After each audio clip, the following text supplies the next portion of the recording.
I'm Andrew Schwartz, and you're listening to The Truth of the Matter, a podcast by CSIS where we break down the top policy issues of the day and talk with the people that can help us best understand what's really going on. For this episode of The Truth of the Matter, we have a very special guest, Brian Stelter, who is formerly the host of the great CNN program, Reliable Sources. He's currently a special correspondent with Vanity Fair, having just wrapped up a fellowship at Harvard. Brian, welcome to the podcast. So great to have you. Thank you. It's great to be here. So most importantly now, Brian has a brand new book out called Network of Lies, the Epic Saga of Fox News, Donald Trump, and the Battle for American Democracy, which I got to tell you, it's a fascinating read. And I'm not just saying this because I study this stuff, as you know, but it reads like a novel. It's really terrific. What inspired you to write this sort of as, I guess, a follow-up to Hoax, your best-selling book, also about Fox News? Listen, I think Fox deserves all the scrutiny it gets, and also, frankly, a whole lot more than it gets. The Dominion lawsuit revealed so much about the inner workings of Fox, as well as the Trump White House and the Trump campaign in 2020. And just because those documents were technically public, they were available through the court database in Wilmington, Delaware, doesn't mean they were really, truly available. They were not accessible to the public. They were not able to be mined for gold by members of the public. So that's what I thought I had to do. Take all of the emails and the texts and the memos and the revelations that came out of that case and put them in a comprehensive document so that there's a record of what went wrong at Fox in 2020 and beyond. So before we get into that, and I do really want to get deep into that because your research for this was exhaustive and your analysis of this is fair and it's precise, I want to ask you about current media coverage. We're watching an unprecedented event happening in Israel and Gaza. What do you think of the coverage? I mean, it seems to be every person I talk to has a different take on it, whether it's fair, whether it's not fair, whether this network has it right or that network has it right, newspapers, etc. What do you make of this coverage? I think we have to try to take it in its totality, because when we look at individual stories, individual posts, messages on Facebook or X, individual TikTok videos or packages on the nightly news, those may seem one-sided, unfair, incomplete. It is easy, and I don't want to call it cherry picking, but it's easy to cherry pick. It's easy to pull out a sentence or a headline that you don't like, that feels wrong, that feels offensive, and to say, well, the media is getting it wrong. When in fact, the media as a whole, in its totality, is trying really hard to cover one of the most complex stories in our year and in our lives, really. With that said, I do think there are some missteps and some areas to watch out for. Even though there are lots of journalists trying their best to get this right, I think sometimes Israel's held to a higher standard because it's a vibrant democracy with a vibrant free press. It is something that Americans recognize, right? Israel and its system is something that Americans recognize and see and can relate to. And I do wonder, for that reason, sometimes Israel is held to a different standard than other players in the conflict. But again, that's, I'm sure that's a years-long debate we could have. Well, it's a great analysis. I mean, I think Israel is held to an impossible standard that they can't meet, no one else can meet. In some cases, the coverage feels really one-sided. But as you point out, if you look at it in its totality, there's a lot to be learned. And it's very hard to do that, to look at it in its totality, because there are constantly streams of messages and headlines and bites coming at us. And oftentimes information is scarcest when the desire for that information is the highest. So, when there's an explosion somewhere in Gaza, we know very little. There's no reporters on the ground. Those who are there, who are locals, are doing their best under impossible circumstances. And, look, the hospital blast is the best example of this because it has been so criticized. The coverage has been so criticized. But it's one of many examples of when the information need is highest, the information is lowest. And by the time we actually have all the information and can view it from every angle and can piece together the puzzle, people have moved on or they've made up their minds. So some of this is a supply issue, but some of it's a demand issue. We have to think about what the demand is from the audience. Why does the audience want what they want? And, I think ultimately that's a media literacy challenge and discussion. It's fascinating. I know a lot of pro-Israel Democrats who are now all of a sudden would never have watched Fox News, but now they're watching Fox News because they think Fox News is being more fair to Israel. And that sort of plays into this whole thing that you talk about, that I talk about in my class, that Bob Schieffer and I wrote about in 2016, that people are self-selecting what they want to hear in their news. And more so every year because it's easier to do so with every passing year. It's easier to live in an echo chamber, an echo prison of your own making. I don't think most people, though, necessarily want that. It may be what they end up in. It may be what the algorithms push us toward. I don't think most people want that, though. I think most people want to know what is really true, what is real in the world. They don't want to be fooled by misinformation. They don't want to be deceived by disinformation. They don't want to live in in an echo chamber necessarily all the time. It can be comforting some of the time, sure, but I think most people want more than that. And frankly, it's our social networks and our partisan media that sometimes lets us down in that regard. I think what you said about Fox and Israel is very real, though. The New York Times did a great story about this last month about viewers who would never otherwise turn on Fox, preferring it right now because of the coverage of the conflict. And for all the criticism of Fox that I'm about to express on this podcast, shout out to Trey Yingst and the other war correspondents at Fox who are doing an admirable job on the ground there under very, very difficult circumstances. Well, let's talk about Fox. We talk about media polarization. We talk about polarization in our politics being at its zenith. What role has Fox played in this and is currently playing in your view? I think Fox has made a divided country much more divided and has contributed in dramatic ways to those divides. That's Rupert Murdoch's legacy. At least it's a big chunk of his legacy, for better or worse. But wait a second. Aren't I talking to a former Fox News producer? I got to watch myself. Well, you are. And, I, right out of grad school, my first job was at a little startup called Fox News Channel. And it was a startup at the time. 1996, yeah? Yeah, 1996. And so I was there from 1996 through the beginning of Brit Hume's show, where I was one of Brit's producers and produced Brit's show for several years, then went on to cover the White House for Fox News and left around a little bit after the turn of the century. It was a fascinating ride. It was a really interesting place to work in the Washington Bureau. Back then, the Washington Bureau was pretty separate from New York and from the evening shows, but there were certainly elements of what we see in Fox now. I particularly remember after the 2000 election. That's when things really felt like they started to shift towards having some bias, Fox picking the winner of George W. Bush, supporting George W. Bush.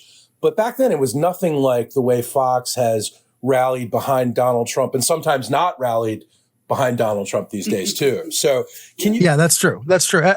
My view of Fox is that every turn Fox has made in the last 25 years has been a turn further to the right and a turn further away from the news part of the name. Because I remember in the late 1990s, so many actual news programs on Fox. They even had weekend shows about health, and it was a robust news operation. And my view is what's happened over the years, among other things, is that the news part has been minimized. The news part has been shrinking.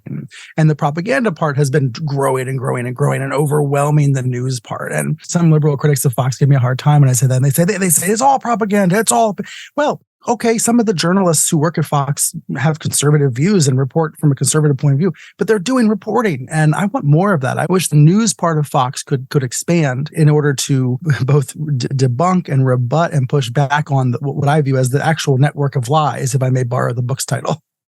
When I was there, it was a robust news operation. I started out by, covering presidential campaigns, went on to, cover big stories like 9/11 and, the 2000 election. And it was a robust news organization. Has that changed that it just doesn't cover the news anymore? I mean, some say the same thing, of course, about MSNBC and CNN as well. I think the biggest change in my 20 years covering cable news overall is that 20 years ago, these channels were mostly covering the same stories. And now, oftentimes, they are not. That the actual definition of what is news has changed. And, there are flaws about CNN, flaws about MSNBC, but it's tilted much more in the direction of Fox, where they're covering stories that either are nonsense or just are not national news, under no definition should be considered national news. They are, the culture war hot topic of the moment that, if not made up, are really manipulated, really exaggerated, really designed to deceive you. That to me is the split that's happened. When there's a war in Israel, certainly all the networks are covering the war. But on an average day, when there is not some overwhelming story that demands everyone's attention, Fox is often its own universe, oftentimes covering its own reality of its own making. And that's very different from a CNN or MSNBC. And do you think that's dangerous? I think it's deceptive and dishonest, and it's disrespectful to the viewers. Whether that crosses the line into dangerous, well, I think we could say that about the end of 2020, because, that's what I document in the book. The lies about the 2020 election being stolen, the lies about companies like Dominion rigging the election against Trump, the lies about what happened. When you tell people over and over and over again, they're the victims, they've been robbed. Trump has been robbed. Some of them then do buy tickets to Washington. They do get on planes to Washington for January 6th. They do show up really enraged at the Capitol. And we've heard that from some of the lawyers for the accused rioters. So, where it crosses into dangerous is, yes, when that kind of virtual radicalization that can happen from days and days and months of programming, when it turns into real world harm. I'm looking for a quote in the book that just really shot out at me. You say in the introduction, actually, studying the liars has dramatically improved my understanding of the political universe. Tell me why you think that. Well, yeah, I wrote that because in journalism, we are trained to think about what is true, to report what is true, to figure out what is true, and to separate it from what is false. The whole framework of journalism is we focus on the truth and not on the lies, not on the liars.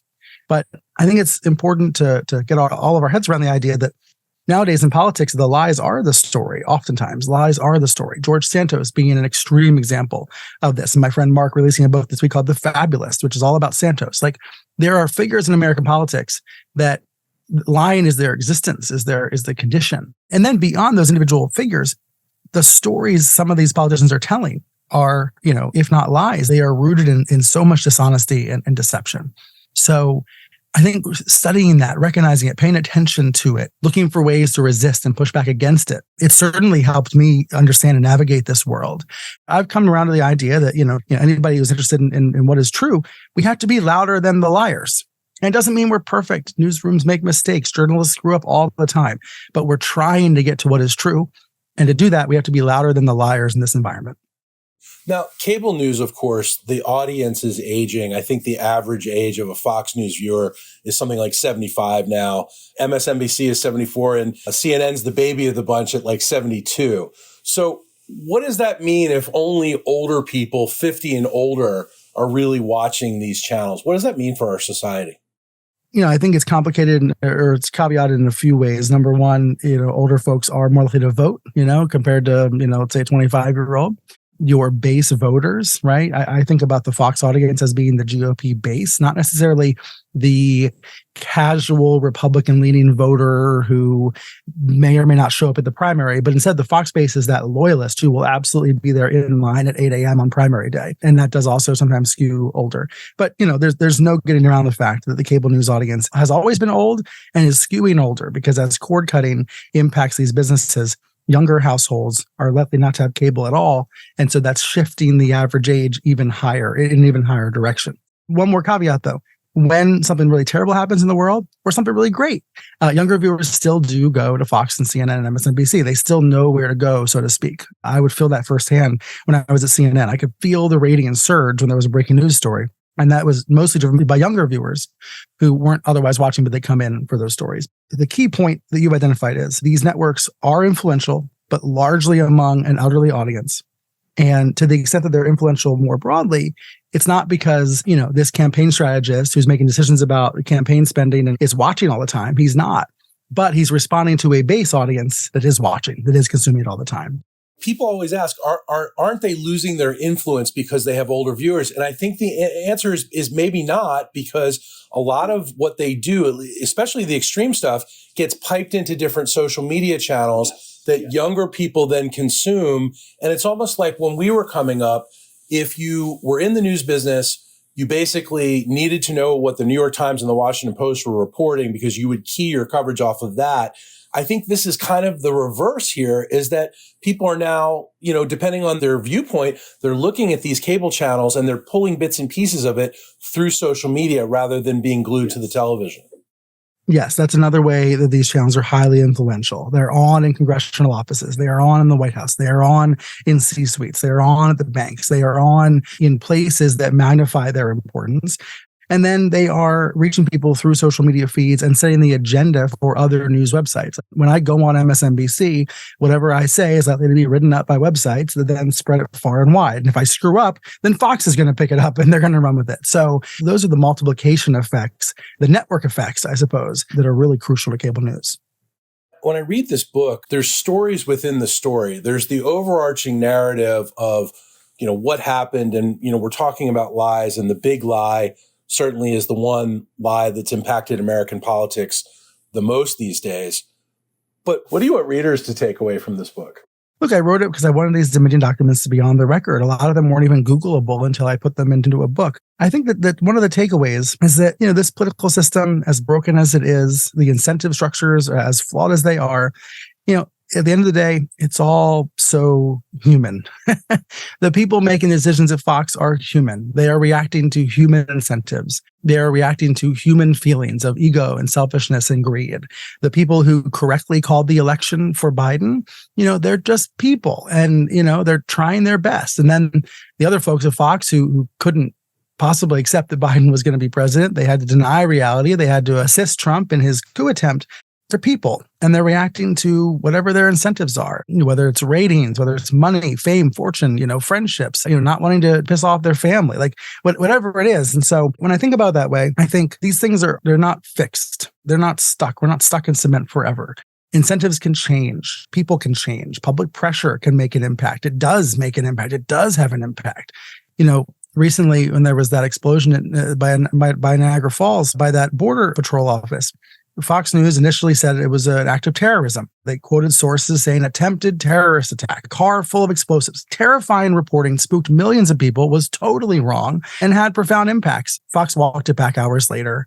But I'll tell you, even though they didn't really fess up to what they did wrong, there was embarrassment. Like, that reporter was embarrassed. There were people there that were embarrassed. And some people might not believe that. They might think Fox is immune from embarrassment. They don't care. They just wanted to scare old people who were watching before Thanksgiving. No, it's not true. They actually did feel some shame. Public pressure did have an impact. They hated those stories, pointing out they were wrong. So I say all that just as a tiny example of how incentives can change, how pressure can matter, how attention on these topics can make a difference. Chris Stirewalt, one of the Fox employees who called the election for Biden and who was subsequently fired, talks a lot about how all of this is really just driven by the bottom line, the almighty dollar. How much of this is driven from a business standpoint, in your view? I do think it is largely about the profit motive. And we see that in the emails from Suzanne Scott, the CEO of Fox News Media, who refers to accurate fact checks of Trump being, quote, bad for business. Now, she would argue that she was referring to some intramural battling between two different people at Fox. That's nonsense. I believe what she was saying in her email was, we can't keep insulting the audience by telling them the truth because it's bad for business. And, she took this personally. Like, she was championing in 2020, she was championing Fox Nation, a relatively new streaming service. And there's an email from her that says, we've lost 10,000 subscribers to Fox Nation. The implication was that 10,000 people who were ticked off about Fox accurately saying Biden will be president had canceled the streaming service. And so she was feeling a direct impact on the bottom line, even more direct than ad sales or ratings. She was feeling subscribers canceling because in the minds of some Trump fans, Fox was not being loyal. Fox was not being sufficiently supportive. Fox was not being MAGA enough. So, I do think we have data points in these emails from Dominion that show that it is about the profit motive. And we saw that they got really, really worried about Newsmax all of a sudden. Newsmax, which had kind of been at a very low hum, a lot of cast-offs from Fox were working there. It was a channel that I think maybe, people that are a little bit more extreme would watch. All of a sudden it became, the ratings were eclipsing Fox News and people got worried. Well, we see it in the Dominion emails. We see staffers emailing about Newsmax, worrying about Newsmax, even though the ratings impact was actually rather minor. Like, Newsmax was only barely a fly on the back of the elephant. There were a handful of times that Newsmax ever beat Fox in any demo at any hour. But it was the fear of the possibility. It was the threat of that possibly happening that was a factor. And again, I guess it's the profit motive. Fox has a near monopoly on the right in the United States. It is the beating heart of the GOP and of the GOP media and of MAGA media. Not always comfortably, right? Not always perfectly, but it is the center. And any disruption, any risk that could be disrupted was a real panic. Now, I will say they learned from that in 2023, because in 2020, they did freak out. The people did panic. We're bleeding eyeballs, a producer said to me. There was a real freak out. But by 2021, the audience came back. The audience came home. And in 2023, when Tucker Carlson was fired, there was a similar ratings collapse. Viewers rushed to Newsmax for a while. But again, they came home. And I think Fox executives felt more confident, knowing what happened in 2020, that they could even fire their biggest star and the audience would come back home. Let's talk about Tucker. Your book dives into this whole Tucker episode and really examines it thoroughly. People still may be wondering why exactly he was fired, but you come to some pretty good conclusions as to what really happened. Tell us what happened. Yeah, I think it wasn't one thing. It was everything. There was no single episode or single betrayal or something. It was an accumulation of insults and missteps and disinformation campaigns. I mean, look, he was on the air spouting conspiracy theories that no other show on the network would touch. He was promoting falsehoods about January 6th, for example, that were so outlandish that the Capitol Police rebuked him, that Mitch McConnell rebuked him, that other Fox shows wouldn't cover it. Other Fox shows only covered it to debunk it. Like, he was off on his own island, and he literally lived on two islands. Like, he wasn't in the office. He was in his remote studios doing his own thing. And I describe him in the book as becoming unglued. Now, I'm sure he would tell his own version of that makes him out to be the hero, but I think he got way too high on his own supply. I think he mistreated people internally, female executives, for example, messages that he was sending using curse words. Those messages, they were dredged up by Dominion during this legal battle. And you can imagine how hard it might be to still work with someone after you've read their hateful messages about you. There's some practicalities to this that made it harder and harder for Fox to hold on to Tucker. And what happened to his audience? His audience was so loyal to the point where they would see a news item such as Tucker Carlson asked Hunter Biden for advice on how to help get his kid into Georgetown University. And in the same breath, Tucker's on the air talking about Hunter Biden being, the worst person on earth.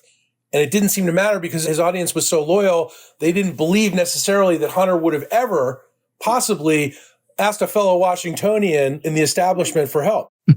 Right. That's a great example. It's because Tucker so successfully, so cynically told a story of us versus them, in group and out group. And, others do it, others at Fox, others on other right-wing channels, but he was in some ways the most skilled at doing so.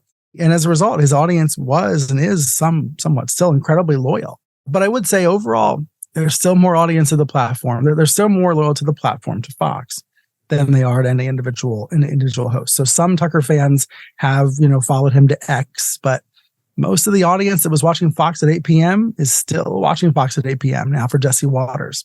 And, Jesse Waters he's a provocateur. He's a conservative entertainer. He says a lot of the same things Tucker was saying, but he doesn't quite go out on the same conspiracy limbs. What you just said about Tucker and Biden, what that is it's treating the audience with disrespect. Like, that's where I come back to that idea that, yes, Tucker viewed himself as, I'm able to tell you the truth about the elites because I grew up elite. I know them. I am them. I know it's the same appeal Trump makes. But, fundamentally, it's disrespectful to go on the air and every day and tell your viewers that the world is ending and that the Democrats are not just that they're evil, that they're perverts, that they're pedophiles. Like, the narratives that we've seen from the far right, ultimately, they do so much to divide us, to harm us, as opposed to help inform us. Sorry for rambling, but it kind of grinds my gears. So how does this play out in our politics? We see people like Tucker who dominate the airwaves, or at least the cable airwaves, for a period of years. Now that he's faded a bit, he's not talked about as much. No one seems to really be calling for him to run for president, at least not in this cycle. He's not at the forefront of the news, but Fox is still going strong. So what impact, though, does all of this have on our politics going into an election year?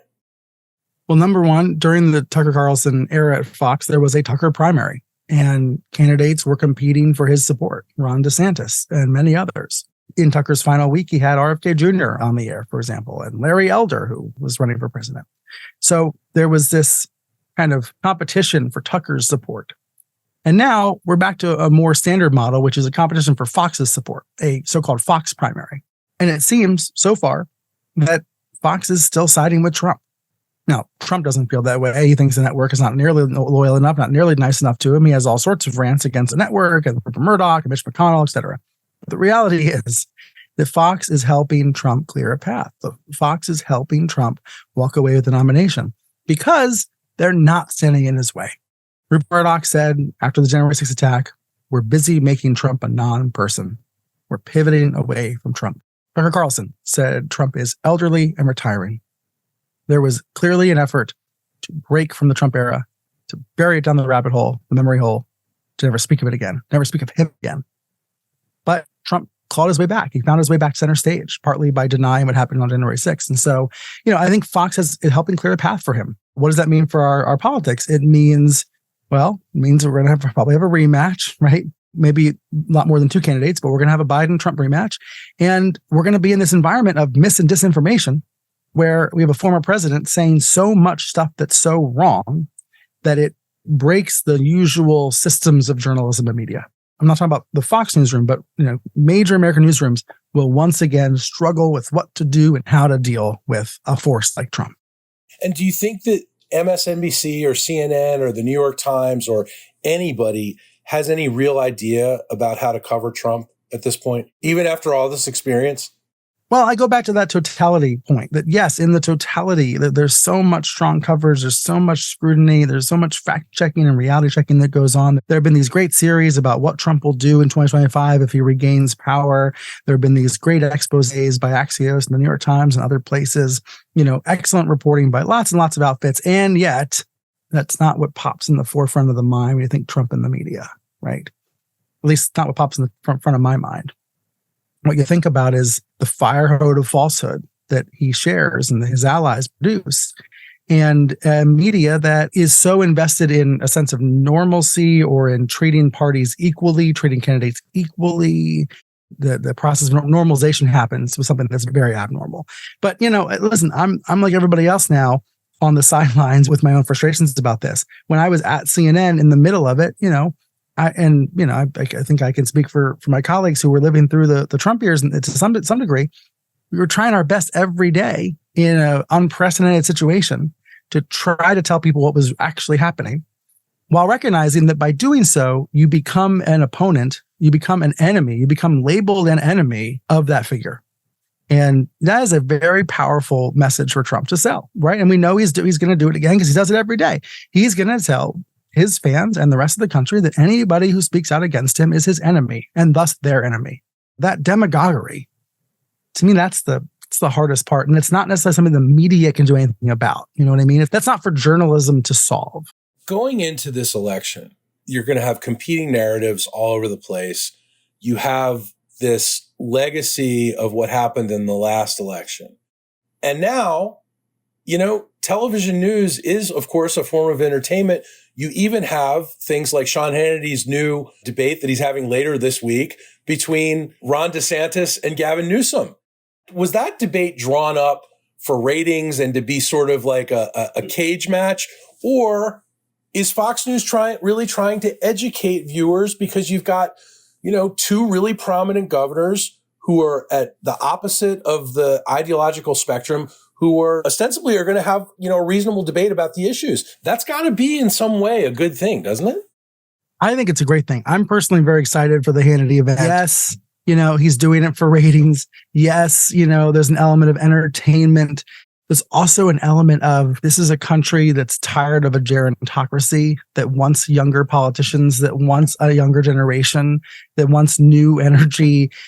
And that's what DeSantis and Newsom represent. It's almost a little bit of wish fulfillment about a version of a 2024 election that many people wish we could have that we're not having. I find it really interesting, and I give credit to Hannity and Fox for pulling it off, for being able, and also to the candidates. I mean, what was critical was Newsom being willing and wanting to do this.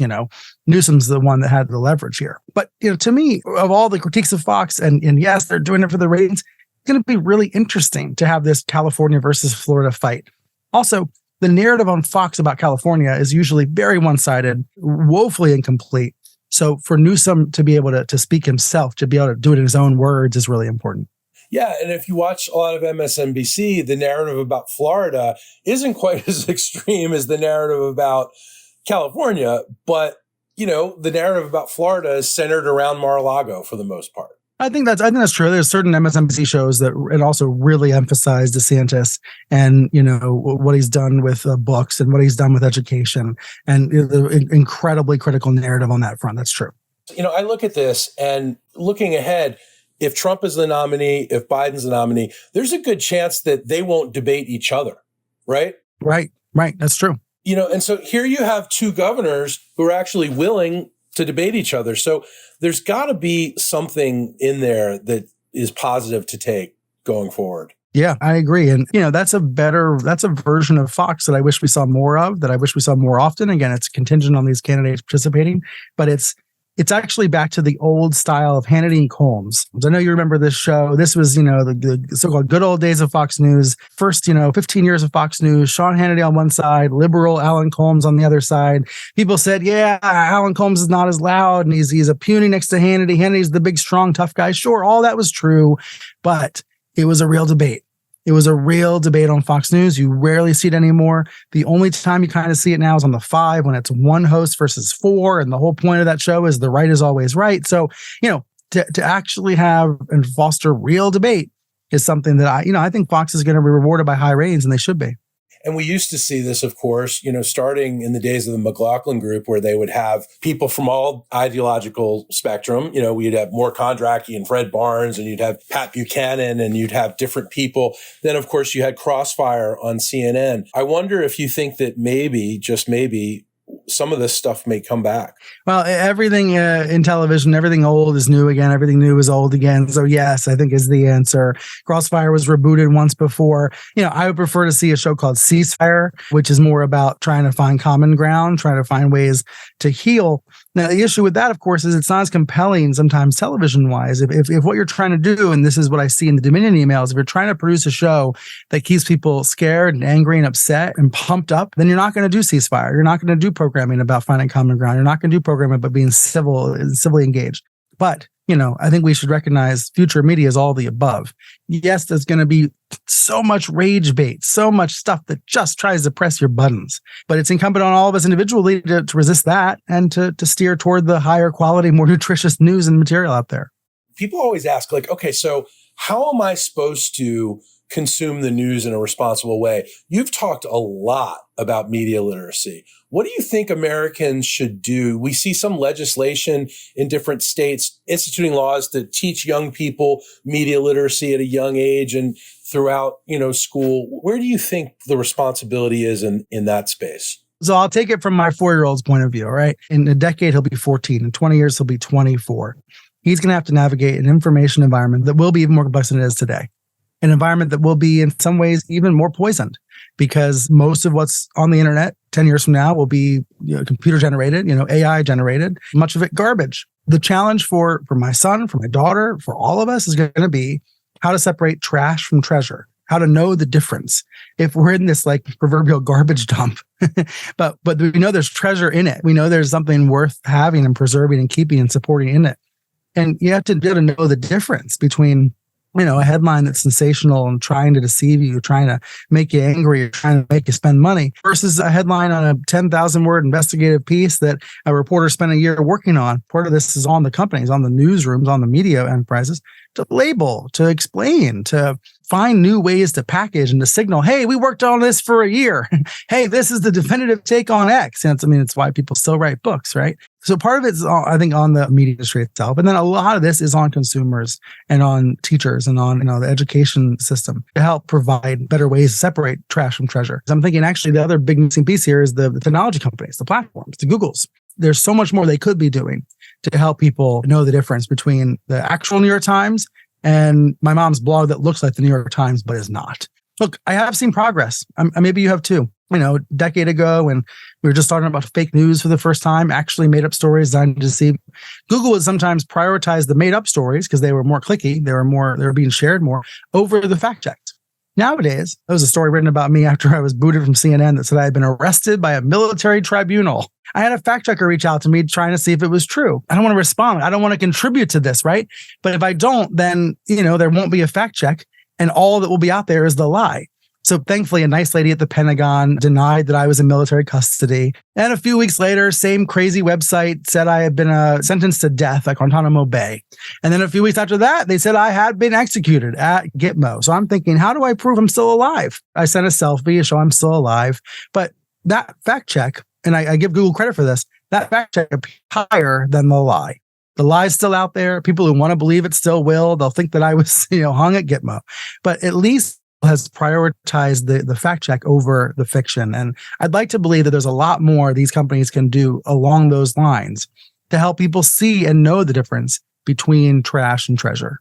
Brian, thank you so much for coming on today. Listeners, the book is Network of Lies, The Epic Saga of Fox News, Donald Trump and the Battle for American Democracy. It's a book that everybody should read, and I know that everybody will learn a lot from. Brian, I often think about your mentor, David Carr, and what he would think now of our media and all this. And I take great pleasure in reading your work because I feel like some of his wisdom certainly has come through you, and you're the new David Carr. I don't think that's possible, but I appreciate you saying that. And now we got to end this because it can't get any better than that compliment. Thank you. Thanks a million, Brian. If you enjoyed this podcast, check out our larger suite of CSIS podcasts. From Into Africa, The Asia Chessboard, China Power, AIDS 2020, The Trade Guys, Smart Women, Smart Power, and more. You can listen to them all on major streaming platforms like iTunes and Spotify. Visit csis.org/podcasts to see our full catalog.